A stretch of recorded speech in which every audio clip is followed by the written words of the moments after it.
What's up, Everyday Blades?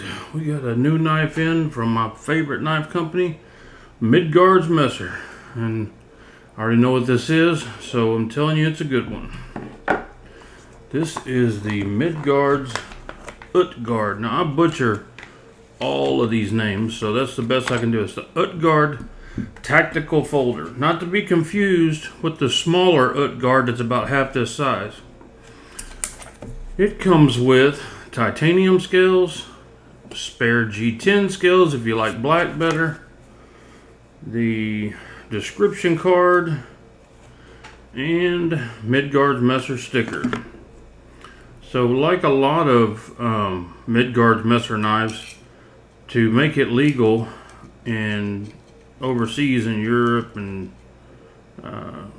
Germany, whatnot, you got to have this secondary lock on here. This is really good if you're going to go use the knife long term in an open position. I mean, to me, this essentially turns the knife into a fixed blade.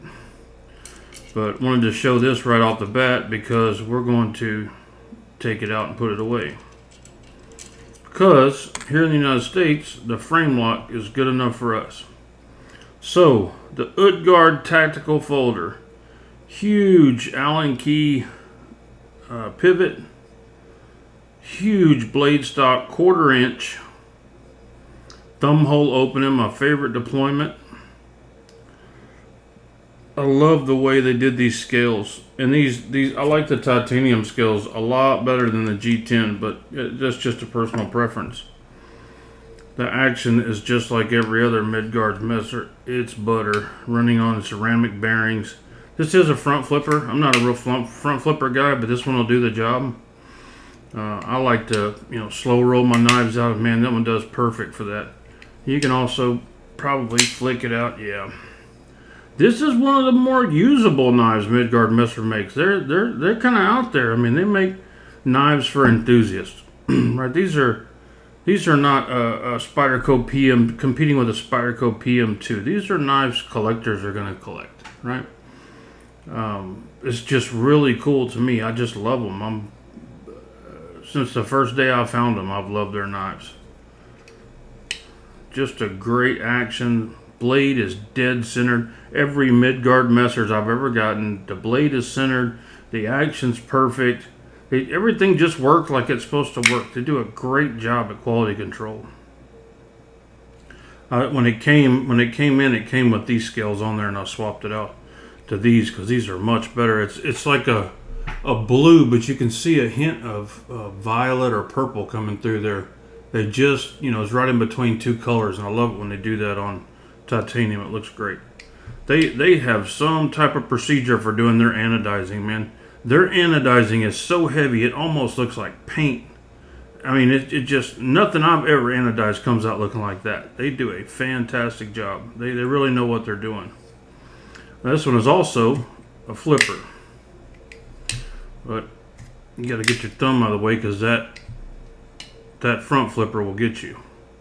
You got to be quick on the draw. But like I said, for a big knife like this, that's my favorite way to deploy it.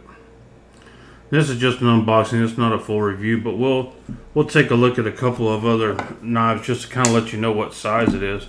There it is up against the Griptilian and the Spyderco PM2. So you can see this is not an overbearing knife. It is thick. I mean, it's thick and heavy, but man, it's more manageable than a lot of their knives. This one's actually carryable. But I like them all. I carry them whether they're manageable or not. I love them. Well, we'll check one more thing. We'll check weight just because that's Midgards-Messer knives got some weight to them, but the weight don't bother me. Actually feels like you're getting what you pay for when you get a big old chunk of titanium like that. 9.7 ounces. So it's about what I expected. I mean, look at the slab of CPM D2. I heard some people say, man, I wish they would use 20 CV or Magna Cut. Man, with a blade this huge, and this is not a knife you're going to be cutting something all day long with. That CPM D2 holds a good edge, and it will last a long time. Unless you live in a saltwater factory, I don't think you got anything to worry about. I think CPM D2 will do what you need. Action is just butter in this thing. I love it. This is arguably my favorite Midgard-Messer yet. It's definitely one of the most usable, carryable. Listen to that sound. Love it, man. There'll be a full review coming. I'm gonna carry it and use it, and then later come back and do a full review. Guys, thanks for watching. God bless you and your family. Say a prayer for our country. Good night.